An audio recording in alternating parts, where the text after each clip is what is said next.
करोड़ों लोगों ने देखा, लाखों प्रतिक्रियाएं आई, सवाल पूछे गए। सबने कहा कि भाई 4th पेज से पहले आपने किया था, अब फाइनल मूल्यांकन क्या है। देश भर में अब तक 5 चरण के लोकसभा चुनाव हो चुके हैं। 25 मई को 6वें चरण के मतदान भी लगभग पूरे हो गए। अब पीएम का ताज किसके सर सजेगा, देश में किसकी सरकार बनेगी, इसका फैसला भले ही 4 मई को आएगा, लेकिन फैसले से पहले आंकड़ों को लेकर कई बड़े नेता भविष्यवाणी कर रहे हैं।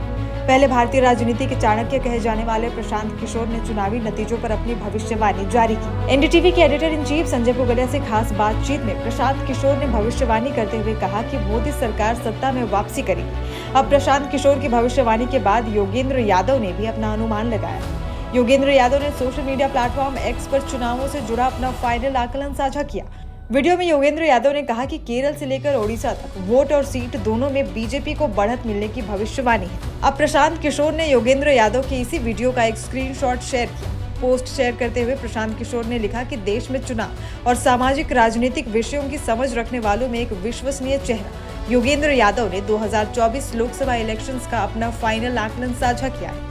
योगेंद्र जी के मुताबिक इन चुनावों में बीजेपी को 240 से 260 और एनडीए की साथी दलों को 35-45 सीटें मिल सकती हैं। मतलब एनडीए बीजेपी को 275 से 305 सीटें। देश में सरकार बनाने के लिए 272 सीटें चाहिए और जारी लोकसभा चुनाव में बीजेपी एनडीए को 303 से 323 सीटें। अब खुद आकलन कर लीजिए कि किसकी सरकार बन रही है। बाकी 4 जून को पता चल जाएगा कि कौन किसकी बात कर रहा है।